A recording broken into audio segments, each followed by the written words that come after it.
The land held its breath in the heat of 1887. It was a place of baked earth and skeletal mesas, where the sun was a hammer and the sky a vast, unforgiving blue. For Garrett Weston, it was a sanctuary and a prison, a landscape that mirrored the barren plains of his own soul. He had been riding for 3 days with the ghost of a posse at his back and the heavier weight of his own past strapped to his saddle like a bedroll he could never unfurl. His water was low, a warm metallic swill at the bottom of his canteen, and his horse, a stoic roan gelding named Dust, was beginning to falter. Garrett was a man pared down to essentials: leather, dust, and a bone, deep weariness. His face was a map of hard miles, etched by sun and suspicion, his eyes the color of a faded sky, constantly scanning the horizon. He was an outlaw, a name whispered in saloons and printed on wanted posters he'd seen twice himself, the price for his head enough to make a poor man rich and a greedy man reckless. But the man on the poster felt like a stranger, a fiction created by one desperate act years ago. The man in the saddle was just tired. He found the Seep Spring tucked into a crease of rock, hidden by a scraggly clutch of cottonwoods that seemed a miracle in this desolation. It was less a spring and more a damp stain on the rock face, weeping just enough water to fill a canteen over the course of an hour. As Dust drank gratefully from a shallow pool, Garrett knelt, splashing the precious, cool liquid onto his face, the grit and sweat sluicing away in muddy rivulets. For the first time in a day, the knot of tension in his shoulders eased. He would rest here for the night, in the relative cover of the rocks, and move on before dawn. It was his routine, the monotonous rhythm of survival that had replaced the life he once knew. He was so focused on the water, on the blessed silence, that he didn't hear her approach. It was a shift in the air, a presence where there should have been none, that made him look up. His hand instinctively dropped to the Colt holstered at his hip. She was standing not 10 feet away, a small, still figure against the deepening twilight.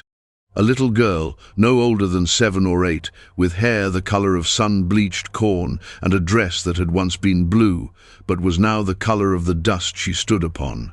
She wasn't crying or frightened. She simply watched him with eyes that were startlingly clear and serious, old eyes in a young face. Garrett's heart hammered against his ribs. A child, out here. It was wrong, a violation of the natural order of this brutal place. His first thought was of a trap, a posse using a child as bait. He slowly rose to his feet, his body a tight coil of suspicion. "You alone, girl?" he asked, his voice a rough rasp from disuse. She nodded, a single solemn dip of her chin. She took a small step forward, her bare feet making no sound on the packed earth. Her gaze did not waver from his face. "Mister," she began, her voice small but clear, carrying in the immense quiet. "Can you say a prayer for my ma?" The question struck Garrett with the force of a physical blow. It was so absurd, so profoundly out of place, that he could only stare.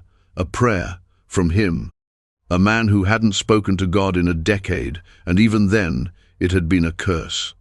He swallowed, the motion dry in his throat. "What's that you say?" "A prayer," she repeated, as if he were a little slow. She pointed with a thin, dusty arm towards a hulking shadow he hadn't noticed before, a shape half hidden by a rocky outcrop 100 yards away. "She's Dyin over yonder." Garrett's mind raced. This changed nothing. It was still a trap, or a problem so deep he would drown in it. The code of the wild was simple. You look after your own hide. You don't take on burdens. Burdens got you caught, or got you killed. He should have mounted Dust and ridden away fast and far, leaving the girl and her dying mother to whatever fate awaited them. It was the smart thing to do. It was the only thing to do. But he didn't move. He stood frozen, held fast by the unwavering gravity of the little girl's gaze. He saw no cunning there, no deceit. He saw only a desperate, simple plea. "Why me?" he finally managed to ask, the words feeling foolish as soon as they left his lips. "'Cause you're here," she said, with the irrefutable logic of a child. He let out a breath he hadn't realized he was holding, a long, weary sigh that seemed to carry the weight of all his years on the run. He looked from her small, determined face to the dark shape of the wagon, then back again. Every instinct screamed at him to leave, but a different part of him, a part he thought long dead and buried, stirred with a faint, painful flicker. "All right, girl," he heard himself say, his own voice sounding foreign. "Show me." Her name was Cora, and her mother's was Hannah. He learned this as he followed her, keeping a cautious distance, his eyes scanning the surrounding rocks for any sign of movement. The wagon was worse than he'd imagined. It was a wreck, one wheel shattered, the canvas torn and flapping in the slight evening breeze like a wounded bird. It looked as if it had been dragged here to die. Inside, on a makeshift bed of dirty quilts, a woman lay still. In the dim light filtering through the ripped canvas, Garrett could see a face pale as milk glass, damp with fever. Her breathing was a shallow, rattling sound that spoke of lungs filling with fluid. It was a sound he knew, consumption, or a fever that had settled deep in the chest. Either way, it was a death sentence out here. Cora went to her mother's side immediately, taking a thin, limp hand in her own. "Ma," she whispered, "I brought someone. A mister. He's gonna help." The woman's eyes fluttered open. They were hazy with sickness, unfocused. They drifted past Cora to land on Garrett, who stood awkwardly at the back of the wagon, his hat in his hands. He felt like a hulking, graceless intruder in this small, sacred space of suffering. "Henry," the woman whispered, her voice a fragile thread. "You came back." Garrett said nothing. Henry must have been her husband, Cora's father. Dead, most likely. It explained the broken wagon and their desperate situation. "His name ain't Henry, Ma," Cora said softly. "He's just a mister." Hannah's eyes tried to focus on him again, a glimmer of confusion warring with the fog of her illness. Garrett saw it then flicker of fear. He was a rough-looking stranger, armed and grim, standing in the shadows of her final hours. He took a half-step back, out of the wagon. "I'll get some water," he muttered, turning away. He worked with a grim, methodical efficiency. He filled his canteen and a dented bucket he found in the wagon, then gathered wood for a fire. The sun had set, and the desert chill was seeping into the air. The sky was a canopy of brilliant, indifferent stars. He built the fire a short distance from the wagon, offering warmth without intrusion. Cora came and sat on a rock nearby, watching him. She didn't speak, but her presence was a constant, quiet question. Why was he helping? He asked himself the same thing. He had no answer. He just knew that the thought of riding away, of leaving this child to watch her mother die alone, and then face this wilderness by herself, was a line even he could not cross. He had done many things in his life to be ashamed of, but he found he could not add that to the list. He had a little jerky and some hardtack in his saddlebags. Not food for a sick woman. He took his rifle. "Stay by the fire," he told the girl. "Don't you wander." She nodded, her small face illuminated by the flickering flames. "You comin' back?" "I'm comin' back," he said, and the promise settled in his chest with an unfamiliar weight. An hour later, he returned with a rabbit. He skinned and cleaned it with practiced motions, his mind blessedly empty, focused only on the task. He boiled the meat in the dented bucket, making a thin, weak broth. He didn't know if it would do any good, but it was something. It was an action, and action was better than the suffocating stillness of watching a person fade from the world. He gave a cup of the broth to Cora. She held it in both hands, sipping it slowly, her eyes never leaving his face. He took another cup to the wagon. "Ma'am," he said quietly from the opening, "I brought you something." He had to help Cora lift her mother's head. Hannah managed a few spoonfuls, her eyes closed, before she turned her head away with a soft moan. Garrett watched Cora gently wipe her mother's lips with the hem of her sleeve, her movements filled with a tenderness that seemed impossibly grown up. He felt a sharp, painful pang in his chest, a memory of another small hand, another sick room, a lifetime ago. He pushed it away, burying it deep where it couldn't hurt him. He retreated to the fire, leaving them to their privacy. Later, Cora came back out and curled up near the flames, wrapped in a threadbare blanket. Garrett sat on the other side, his rifle across his lap, his back against a rock. He was supposed to be watching for danger from without, but the real siege was taking place within that broken wagon. "She talks about the ocean sometimes," Cora said into the silence. Garrett looked at her. "The ocean?" "Yes, sir. She says it's bigger than the whole sky, and it sings a song. We was going there, after we saw Pa's brother in California. Pa died of a fever back in Texas. Ma said we had to keep going west, said there was nothing for us back there." She pulled the blanket tighter. "I ain't never seen an ocean." "It's big," Garrett said, his voice quiet and loud. He had seen it once, as a boy, before his life had turned down this hard, dusty road. "Is it pretty?" "Yeah, kid, it's pretty." They fell silent again, the fire popping and hissing between them. He watched the girl's eyelids begin to droop. He had spent years cultivating solitude, perfecting the art of being alone. Now, the presence of this small, breathing child felt both like a terrible risk and a strange, fragile comfort. He was anchored here, for now. "Mister?" she mumbled, her voice thick with sleep. "Yeah? You ain't said the prayer yet." Garrett looked towards the wagon, at the darkness where Hannah lay dying. He didn't have the words. He didn't know how to talk to a God he no longer believed in, to ask for a miracle he knew wouldn't come. "Not yet," he said softly. "Go to sleep, Cora." He watched her until her breathing deepened into the steady rhythm of sleep. He stayed awake all night, listening to the sounds of the desert and the ragged, failing breaths from the wagon. He was a sentry at the gates of death, a damned man standing guard over the last moments of a stranger's life, and he had never felt more useless. The next day passed in a haze of heat and quiet dread. Hannah drifted in and out of consciousness. In a moment of clarity, she looked at Cora, then at Garrett, who was mending a piece of harness nearby.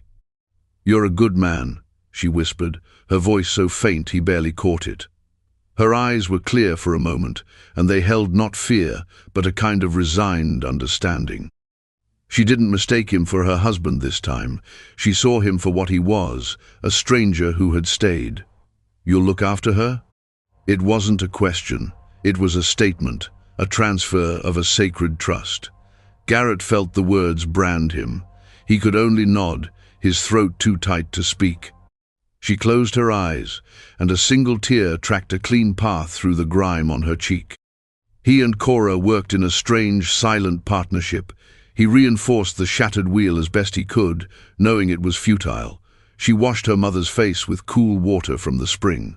They shared another meal of rabbit and hardtack. The terse, functional interactions of the day before softened into a shared routine, a fragile domesticity forged in the shadow of impending loss. He found himself watching her, this tiny, resilient creature who faced the unthinkable with a courage he could only marvel at. She was made of stronger stuff than he was. The air began to change late in the afternoon. The sky to the west turned a sickly yellow-brown, and the wind picked up, carrying a sharp, biting grit, a dust storm. Garrett had been caught in them before. They were blinding, choking things that could strip the paint from a wagon and a man of his senses. "Get in the wagon," he told Cora, his voice urgent. "Get under the quilts, cover your face." He secured Dust as best he could in the lee of the rock face, giving him the last of the water. He pulled the torn canvas of the wagon down, trying to secure it against the coming gale. The world was shrinking, the horizon vanishing behind a rolling wall of ochre dust. It was then that he saw them, two riders coming in fast from the north, trying to outrun the storm. They weren't a posse. They were hard-looking men, riding with a purpose that set every nerve in Garrett's body on edge. They were headed directly for the cottonwoods, for the water, for the wagon. He ducked back behind the rocks, his heart pounding. He had a terrible feeling he knew who they were. Pa's brother, Cora had said. What if he wasn't the kindly relative they had hoped to find? The men reined in their horses near the spring, their faces wrapped in bandanas against the first tendrils of the storm. One was a broad, powerfully built man with a cruel set to his mouth. The other was younger, slighter, with the same mean eyes. "There it is," the older one grunted, dismounting and striding towards the wagon. "Just like Jed said, broken down right where he left him." "What about the woman, Pa?" the younger one asked, his eyes darting around nervously. "She's probably dead already," the man, Arthur McBride, spat. "Don't matter, it's the box I want. And the girl, we take the girl back. She's my blood, after a fashion. Can't have her wandering loose." His voice held no familial warmth, only the cold calculus of possession. Garrett's blood ran cold. These were the vultures. They hadn't come to help, they'd come to pick the bones. He slipped the thong off the hammer of his Colt. He had wanted no trouble. He had wanted only to be left alone. But trouble had come looking for him, and it was threatening the one thing he had inexplicably begun to care about. McBride ripped the canvas aside and peered into the wagon. "Hannah, you in there?" He received no answer but the rattling breath of the dying woman. He turned to his son. "Get in there. Find the lockbox. Should be under the seat." The younger man hesitated. "Pa, the storm." "Get in there, boy," Arthur roared over the rising howl of the wind. From inside the wagon, there was a small cry of protest. "You leave her alone." It was Cora. Garrett saw Arthur McBride's face twist in anger. He strode to the back of the wagon and reached inside. A moment later, he dragged Cora out, her small body struggling against his iron grip. "Got a mouth on you, do you?" he snarled, shaking her. "Just like your mother. Always thinking you were better than us. Where's the deed, girl? The deed to that land?" "I don't know," Cora cried, tears finally streaming down her face. "Let me go. My ma needs me." That was it. The world narrowed to that single brutal image, the large, cruel man and the terrified child. The years of running, of hiding, of telling himself he was no good, it all fell away. In that moment, he wasn't Garrett Weston, the outlaw. He was the man who had promised a dying woman he would look after her child. He stepped out from behind the rock. "Let the girl go," he said. His voice was quiet, almost conversational, but it cut through the wind. McBride and his son spun around, startled. They saw a tall, dust-covered figure, a rifle held loosely in one hand, a revolver strapped to his hip. They saw the cold, flat look in his eyes, the look of a man who had nothing left to lose and had just found something worth fighting for. "Who in the hell are you?" Arthur McBride demanded, his hand moving towards his own sidearm. He kept his grip on Cora. "I'm the man telling you to let her go," Garrett said, taking a slow step forward. The wind whipped his coat around him, and the air was thick with dust. "This is your only warning." The younger man looked terrified, but Arthur McBride was a bully, and bullies are cowards at heart, but proud. "This ain't your business, stranger. This is family matters." "You made it my business when you laid a hand on her," Garrett replied, his eyes never leaving McBride's. "Now, for the last time, let her go." He saw the decision in McBride's eyes. The man was calculating his chances. He thought Garrett was alone, that he could be taken. He made his choice. He shoved Cora to the ground and drew his gun. It was a fatal mistake. McBride was fast, but he was angry and clumsy. Garrett's draw was a fluid, economical motion born of long, lonely practice and life-or-death necessity. The Colt seemed to leap into his hand. His shot was a single, deafening crack that was almost swallowed by the storm. Arthur McBride staggered back, a look of stunned surprise on his face, his gun falling from nerveless fingers. He clutched at his chest, a dark stain blossoming on his shirt, and then collapsed into the dust. The younger man stared, paralyzed with horror, at his fallen father. He looked at Garrett, who now had the revolver leveled at his chest. He let out a strangled sob, dropped his own gun belt, and scrambled onto his horse.